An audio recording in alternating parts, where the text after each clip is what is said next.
Hello guys, Manish is again here. तो मैं आज आपको बहुत सारी नॉलेज देने वाला हूँ। बेसिक नॉलेज है, बट गाइस मुझे बहुत अच्छा लगा कि मेरी पहली वीडियोस को आपने इतना सपोर्ट करा, इतने लाइक्स मिले। तो आज से अपनी वीडियो सारी हिंदी में बनाने की कोशिश करूँगा, क्योंकि काफ़ी लोगों ने कमेंट में कहा है कि सर अपनी वीडियो प्लीज़ हिंदी में बनाइए। तो मैं ज़्यादा से ज़्यादा कोशिश करूँगा कि मेरी वीडियो हिंदी में बनाए और ज़्यादा से ज़्यादा लोगों को नॉलेज मिल पाए, सपोर्ट मिले। तो गाइस प्लीज़ मेरी वीडियो को ज़्यादा से ज़्यादा सब्सक्राइब कीजिएगा, शेयर कीजिएगा। तो गाइस आज हम साइट इंजीनियरिंग में मेन चीज़ें पढ़ेंगे, जैसे कि लैब जोन क्या होता है, अल्टरनेट बार क्या है, चिकन मैश, प्लास्टर साइज क्या होता है and size of jack. Guys ये सारी चीज़ें आपके इंटरव्यू पॉइंट के लिए बहुत ज़्यादा इंपॉर्टेंट है, क्योंकि लैब जोन के बारे में ज़्यादा लोगों को नहीं पता होता। तो ये 4 लैब जोन होते हैं, कौन कौन से होते हैं, क्या एप्लीकेबल होते हैं, क्या चीज़ें हैं, मैं आपको बताऊंगा। चिकन मैश एक वर्ड है जो आपका बहुत बहुत मोस्ट कॉमनली आपके इंटरव्यू में पूछा जाता है, जब आप रियल एस्टेट में इंटरव्यू के लिए जाते हैं, कहीं भी जाते हैं। चिकन मैश एक बहुत अच्छा वर्ड है जो आपका पूछा जा रहा है, अलग नई चीज़ है आपके लिए। अल्टरनेट बार क्या होते हैं ये मैं आपको बताऊंगा। ये बहुत साइंटिफिक अच्छा रीजन है कि स्ट्रेस को कैसे रिड्यूस करा जाता है अल्टरनेट बार प्रोवाइड करा के। प्लास्टर साइज कॉमनली है, जैक साइज ऑफ जैक क्या होते हैं। तो गाइस लैब जोन को पढ़ने से पहले हमारे लिए बहुत ज़रूरी एक टॉपिक आता है, तो हमें जानना है कि फ्लोर टू फ्लोर हाइट क्या होती है। तो यहाँ से हम स्टार्ट करते हैं। ये आपका ग्राउंड फ्लोर है, ये आपका फर्स्ट फ्लोर है, और उसके ऊपर सो नेक्स्ट फ्लोर कंटिन्यूड है। तो फ्लोर टू फ्लोर हाइट आप नापते कहाँ से हैं, आपको ये जानना बहुत ज़रूरी है। तो आपका ग्राउंड फ्लोर स्लैब का टॉप है, उससे जो आपकी नेक्स्ट फ्लोर फर्स्ट फ्लोर की आपकी जो स्लैब का टॉप होगा, मतलब इसमें आपकी फर्स्ट फ्लोर की स्लैब भी इंक्लूड होगी। इस चीज़ का बहुत बेसिक चीज़ है, इसका ध्यान रखिएगा। और फ्लोर टू फ्लोर हाइट की इंपॉर्टेंस क्या है, मैं आपको ये चीज़ क्यों बताना चाह रहा हूँ, इस चीज़ को समझिए, क्योंकि आपको बहुत सारी चीज़ पे डिपेंड करती है। अगर आपको फ्लोर टू फ्लोर हाइट ही नहीं पता होगी तो आप अपने कॉलम कास्ट नहीं कर सकते, बीम की डिजाइनिंग नहीं कर सकते, बीम कास्ट नहीं कर सकते। आपको बीम के लिए शटरिंग कहाँ पे लगानी है, कॉलम की शटरिंग कितनी हाइट पे लगेगी, आपकी स्लैब कितनी हाइट पे आएगी, दूसरे फ्लोर से आप कुछ काउंट नहीं कर पाएंगे। तो फ्लोर टू फ्लोर हाइट बहुत ज़्यादा मैंडेटरी है, आपको पता हो, और कहाँ से कहाँ तक नापी जाती है। इसी को दोबारा बताऊंगा मैं आपको कि ग्राउंड फ्लोर के टॉप से, ध्यान रखिए, ग्राउंड फ्लोर की स्लैब की टॉप से नेक्स्ट फ्लोर के स्लैब की टॉप तक, मतलब इसमें नेक्स्ट फ्लोर की स्लैब भी इंक्लूड होती है साइड में। इस चीज़ का बहुत ध्यान रखिएगा, ये बेसिक सा क्वेश्चन है। फ्लोर टू फ्लोर हाइट ये होती है आपकी। तो यहाँ से क्वेश्चन जनरेट होता है गाइस कि difference between floor and lintel. Floor क्या है और लिंटल क्या है, जिसकी हम अभी बात कर रहे थे। ये होता है फ्लोर, नेक्स्ट फ्लोर, उसके ऊपर फ्लोर आता है, जिसे हम स्लैब भी कहते हैं। पर लिंटल क्या होता है गाइस, बहुत लोग कंफ्यूज होते हैं। बेसिक सा क्वेश्चन है कि लिंटल क्या है। कई लोग फ्लोर को लिंटल कह रहे होते हैं, ये आपकी कॉमन भाषा होती है, जिसमें हम लिंटल भी कहते हैं कई बार, जो आपकी मजदूरों की भाषा होती है। बट लिंटल होता क्या है एक्चुअली, जो डोर और विंडोज़ को सपोर्ट करने के लिए हम यूज प्रोवाइड करते हैं, उसे लिंटल कहते हैं।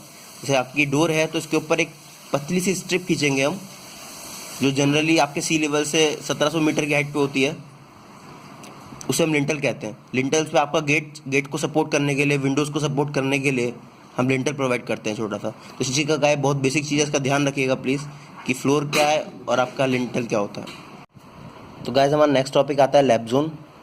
मैं आपको पिछले बता चुका हूँ पीछे कि आपके 4 तरीके के जोन होते हैं, पर इनकी इंडिकेशन 2 जोनों से दी गई है, ए जोन और बी जोन। आपके वो समझाने के लिए मैंने एक ड्राइंग इंडिकेट करी है यहाँ पे, जो आपके ये आपके बार्स बनाए हैं मैंने, मैं को इंडिकेशन कर देता हूँ 1 2 3 और 4। मैंने एक ऐसा कॉलम यहाँ पे इंडिकेट करा है जिसमें सिर्फ 4 बार हैं, 1 2 3 4। चाहे आपके कितने बार हो, 4 हो, 100 हो, आपकी शेयर वाल हो किसी फ्लोर पे, तो आपका लैब जोन हमेशा सेम ही रहता है, ध्यान रखना। ये बारों की वजह से चेंज नहीं होता कभी भी। ये आपका हाइट का अंतर होता है, तो आपका हाइट के हिसाब से तय होता है सिर्फ। मैंने एग्जांपल देने के लिए यहाँ पे सिर्फ 4 बार ड्रॉ करे हैं, 1 2 3 4, जो आपके ग्राउंड फ्लोर से फर्स्ट फ्लोर तक जा रहे हैं। यहाँ पे मैंने आपके एक बीम इंडिकेशन करा है जो आपकी जस्ट स्लैब के नीचे आ रही है, ठीक है। और इन जोनों के नाम क्या होते हैं, ए जोन और बी जोन। दोबारा ऊपर ए जोन आता है, बीच में 2 बी जोन आते हैं। तो इसे 4 भागों में डिवाइड करा गया है, ए बी और दोबारा ए। आपको बताऊंगा ये कैलकुलेट कैसे करते हैं मैथमेटिकली, और ये चीज़ क्या है आपको हेल्पफुल किस लिए, पहले ये समझ लीजिए कि जोनों का काम क्या होता है। जोनों का काम होता है आपका ओवरलैपिंग निकालना। अगर आपको ओवरलैपिंग निकालनी है, एक रेनफोर्समेंट बार के ऊपर दूसरा रेनफोर्समेंट बार आएगा, जब आप ओवरलैप करेंगे एक दूसरे को, तो उसे कौन से जोन में करेंगे, उसकी कितनी हाइट होनी चाहिए, मैं आपको ये सब अभी बताऊंगा। पहले आप ये समझ लीजिए कि लैब जोन निकाला कैसे जाता है।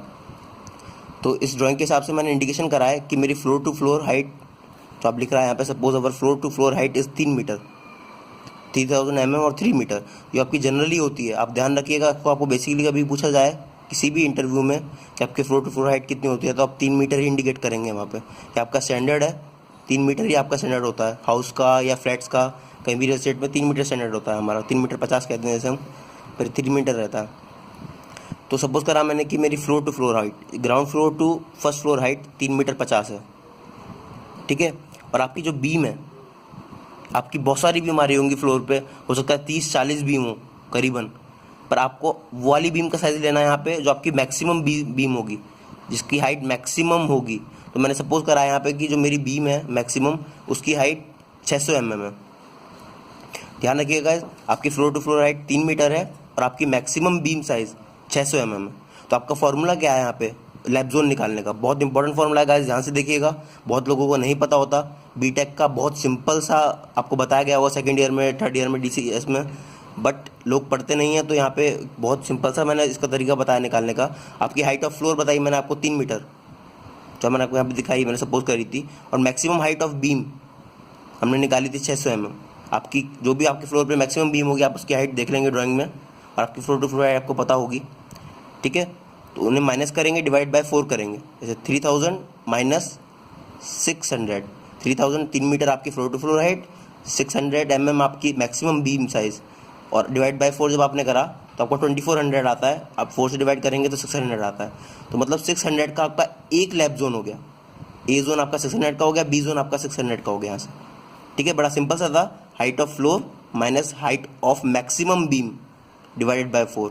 तो आपका एक ए जोन आपका 600 का हो गया, बी जोन 600 का होगा। यहाँ पे जब इसे इंडिकेट कैसे करेंगे, देखिए कि आपका ए जोन जो है वो आप यहाँ पे 600 का इंडिकेट करेंगे, बी जोन 600 का करेंगे, दोबारा ऊपर 600 करेंगे, दोबारा ए जोन। तो आपके 4 जोन हो गए आपके जो 600 के हो गए, मतलब 2400 आपने कवर कर लिया। ध्यान रखिएगा, जोन में कभी भी बीम का साइज नहीं आता, इसलिए हमने इसे माइनस कर दिया था, डिस्क्लूड कर दिया था यहाँ से, ठीक है गाइस। अब नेक्स्ट पेज पे आते हैं जहाँ मैंने आपका प्रॉपर इंडिकेशन कर रखा है। दोबारा डायग्राम बनाया गया है, ground floor, first floor same वही आपके 4 बार बीम, ठीक है। यहाँ पे आपका ए जोन दिखाया मैंने 600 का, बी जोन 2 थे बीच में मैंने आपको बताया था, तो ये हो गए 1200 के, 600 प्लस 600, और नीचे दोबारा ए जोन आ जाता है आपका, ठीक है। तो गाइस यहाँ पर आपको जोन का मतलब ओवरलैपिंग बता रहा था। ओवरलैपिंग आपकी हमेशा ध्यान रखिएगा, बहुत कॉन्शियस चीज़ है, इसे बहुत ध्यान से समझिएगा कि ओवरलैपिंग जो होती है हमेशा बार की वो बी जोन में होती है। आप कभी भी ए जोन में ओवरलैपिंग नहीं कर सकते, वो आपका फेलियर हो जाएगा, स्ट्रेस फेल कर जाएगा, वहाँ पे आपका कॉलम फेल हो जाएगा। तो आपका जोन जो होगा वो हमेशा बी जोन होगा लैपिंग के लिए। आपकी जो लैपिंग होनी चाहिए वो हमेशा बी जोन, मतलब इस 1200 के बीच में ही होगी आपकी लैपिंग, ध्यान रखिएगा, ठीक है। अब यहाँ से हमारा अच्छा सा क्वेश्चन ये जनरेट होता है, बहुत लोगों को ये पता नहीं होगा कि ओवरलैपिंग क्या है, जिसके बारे में हम बात कर रहे हैं। आपने पढ़ा होगा अपनी बीटेक लाइफ में ओवरलैपिंग क्या होती है। जैसे कि एक आपका यहाँ से रेनफोर्समेंट आई, ख़त्म हो गई, आपको नेक्स्ट रेनफोर्समेंट जोड़नी है, तो आपको यहाँ पे एल बना के देना पड़ेगा, इसे ओवरलैपिंग कहते हैं। इसकी ओवरलैपिंग की हाइट कितनी होगी, कितना ओवरलैप देना है, और मैं आपको बता चुका हूँ कि ये ओवरलैप जो आएगा ये सिर्फ बी जोन में आएगा। इस चीज़ को बहुत ध्यान से देखिएगा कि जो ओवरलैप आना है वो आपका बी जोन में आएगा। इस ओवरलैप की हाइट कितनी होगी, ये भी बहुत अच्छा क्वेश्चन है। क्या से ओवरलैप जो आ रहा है इसके कितना नीचे आएगा दूसरे सरिये पे, तो ये ओवरलैपिंग होती है, एक सरिये पे दूसरे सरिये का आना ओवरलैपिंग कहते हैं। बी जोन में आएगा, इसकी हाइट कैसे कैलकुलेट करेंगे मैं आपको अभी बताऊँगा।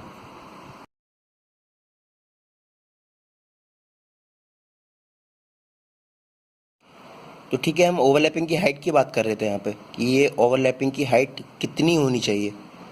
तो इसका एक और बताने का मतलब है मेरा कि ओवरलैपिंग में का इंडिकेशन मैं यहाँ पे क्यों कर रहा हूँ। आपको एक दिक्कत आएगी जब आप ग्राउंड फ्लोर से फर्स्ट फ्लोर पे गए और उससे ऊपर आपको एक रेनफोर्समेंट देनी है कि उसकी हाइट कितनी होगी रेनफोर्समेंट की। यहाँ पे भी आप एक लैप करोगे, उसके बाद वो कितना ऊपर जाएगा, तो इसके लिए आपको ओवरलैप निकालना बहुत ज़रूरी है कि जब आप नेक्स्ट फ्लोर पे उसको हाइट कितनी देनी है कि वो ए जोन में ना है आपका ओवरलैप, जब नेक्स्ट फ्लोर पे जाए और वो बी जोन में ही ओवरलैपिंग हो जाए उसकी। तो आपको ये भी ध्यान रखने के लिए ओवरलैप की हाइट पता होनी बहुत ज़रूरी है। तो मैं आपको ओवरलैपिंग की हाइट निकालना बताता हूँ गाइस। ये दोबारा देखिए मैंने डायग्राम बनाया, यहाँ का आपका रेनफोर्समेंट आ रहा है और ऊपर ओवरलैपिंग हो रही है। तो आपको ये हाइट निकालनी है, मैं आपको बताऊँगा ये हाइट कैसे निकालते हैं। ये हाइट होती है आपकी ग्रेड के हिसाब से, ग्रेड ऑफ कॉन्क्रीट यूज़ करते हैं हम। M50 M25 आप पढ़ते हुए आ रहे होंगे, M30 होता है, और आपके डिज़ाइन मिक्स होते हैं अलग अलग। तो हाँ जनरली हम कॉलम में M50 ग्रेड यूज़ करते हैं, डिपेंड करता है कि आपको कौन से फ्लोर पे है, पर ग्राउंड फ्लोर के आसपास आप M50 M60 यूज़ कर रहे होते हैं। तो मैं उसके लिए आपको बता रहा हूँ। और कभी भी आपका जो आपका कितना आपको लेना है, ये हाइट की आपको कितनी लेनी है, ये होती है आपकी M50 ग्रेड के लिए 36D। ये कहाँ लिखा होता है, आपकी जो आपकी ड्राइंग होती है आपके पास, उसके राइट हैंड साइड में जनरल नोट्स होते हैं। मेरी आप पिछली ड्राइंग में देखेंगे तो मैंने आपको बताया था कि वहाँ पे जनरल नोट्स क्या होते हैं। तो आप अगर आपको नहीं पता तो आप मेरी पिछली ड्राइंग देखिए, वहाँ पे जनरल नोट्स को कॉलम होता है, वहाँ पे हर चीज़ लिखी होती है आपको ग्रेड के हिसाब से। आप पढ़ भी चुके होंगे बीटेक लाइफ में, तो बहुत आसान है आपके लिए कि M50 ग्रेड के लिए हम 36D यूज़ करते हैं कॉलम में। D डायमीटर ऑफ बार, जो आप रेनफोर्समेंट यूज़ कर रहे हैं उसका डायमीटर है D, ध्यान रखिएगा। तो जितनी ये हाइट आएगी 36 इंटू D, जितना आपका डाया है इसका बार का, उतने आप ओवरलैपिंग की हाइट देंगे, उतना का आप L बनाएंगे, उसके बाद आपका सरिया कंटिन्यू होगा। तो मैं आपको ये चीज़ बताना चाह रहा हूँ। और एक और चीज़ बताना चाहूँगा यहाँ से, जैसे कि मैंने आपको M50 के लिए बताया तो ये 36D निकल के आता है, पर अगर आप लोअर ग्रेड की बात करेंगे, M50 से लोअर जाएंगे, M40, M35, M30, M25, उस केस में ये चीज़ इंक्रीज़ होगी। ध्यान रखना, डिक्रीज़ नहीं होगी।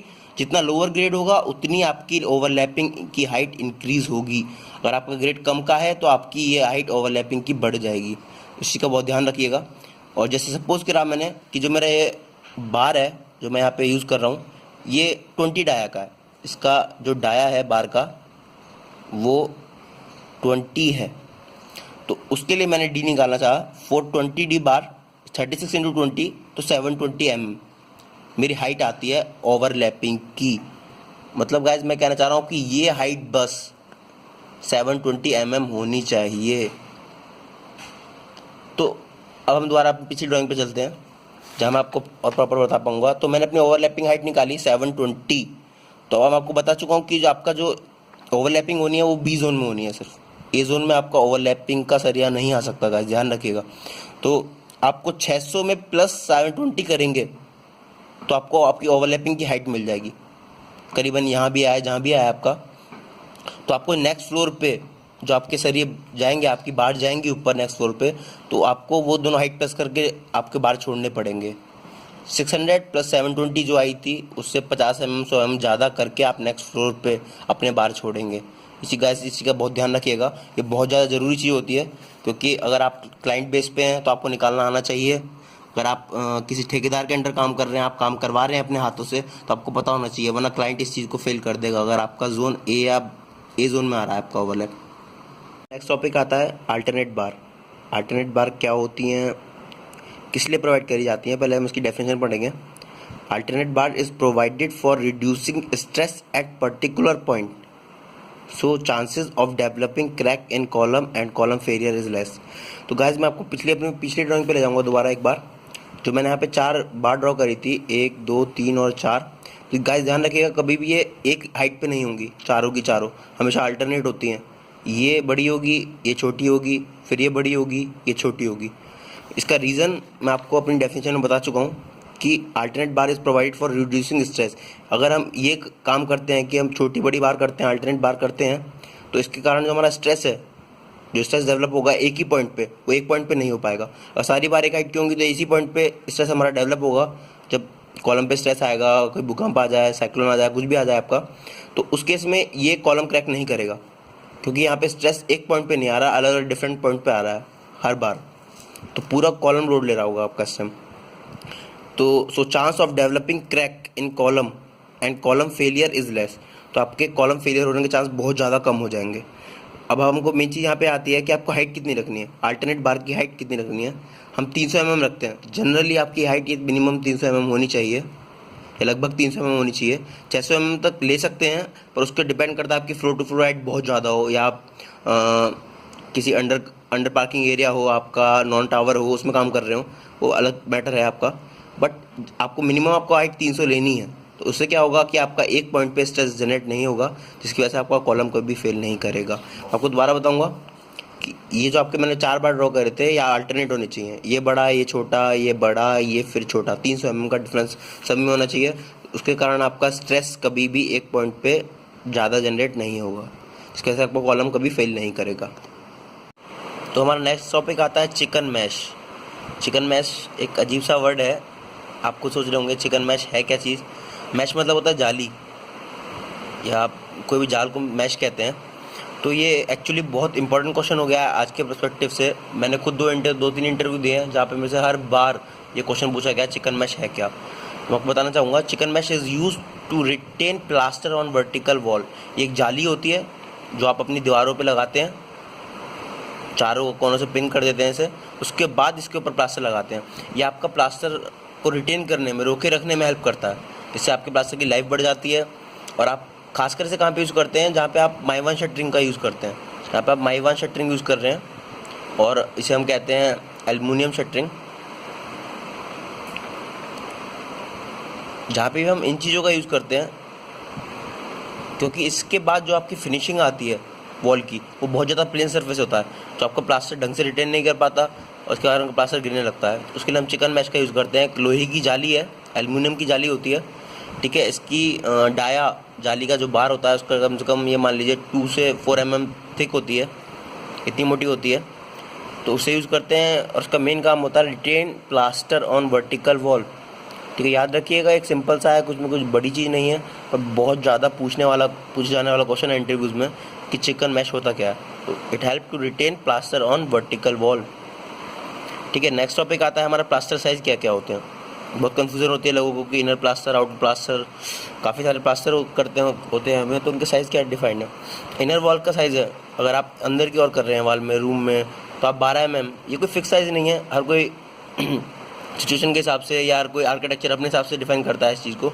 बट मैं आपको जनरल बता रहा हूँ कि इनर वॉल का साइज़ अगर आपको करना है, अब बिल्डर के यहाँ या किसी मल्टी स्टोरी बिल्डिंग बन रही है, रेजिडेंशियल है, तो आप 12 mm इनर साइज़ कर सकते हैं।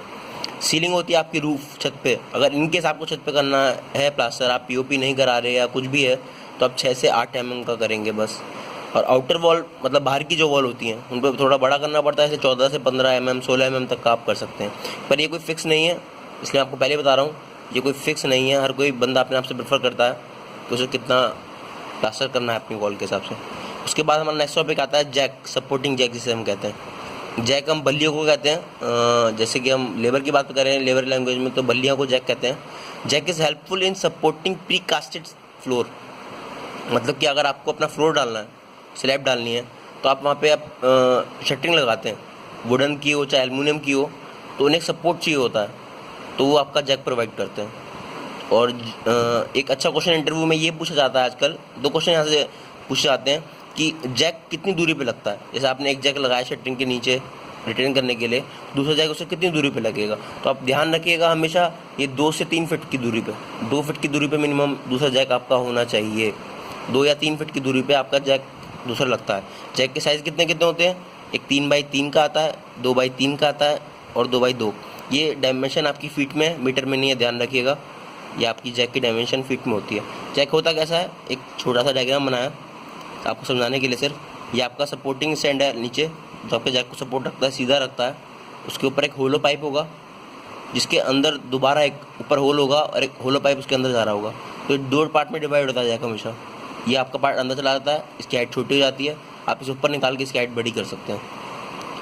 तो गाइज आपको एक और चीज़ बताना चाहूँगा कि जो मेरी पुरानी वीडियो है 2, एक साइड बेसिक इंजीनियरिंग की है, एक इंजीनियरिंग ड्राइंग की है, उनके लिंक डिस्क्रिप्शन में, प्लीज़ उन्हें भी ज़रूर देखिएगा। बहुत नॉलेजेबल, बहुत डीप वो मैंने वीडियो बनाई है, और साइड की वीडियो है, लाइव वीडियो है, प्लीज़ उन्हें भी देखिएगा।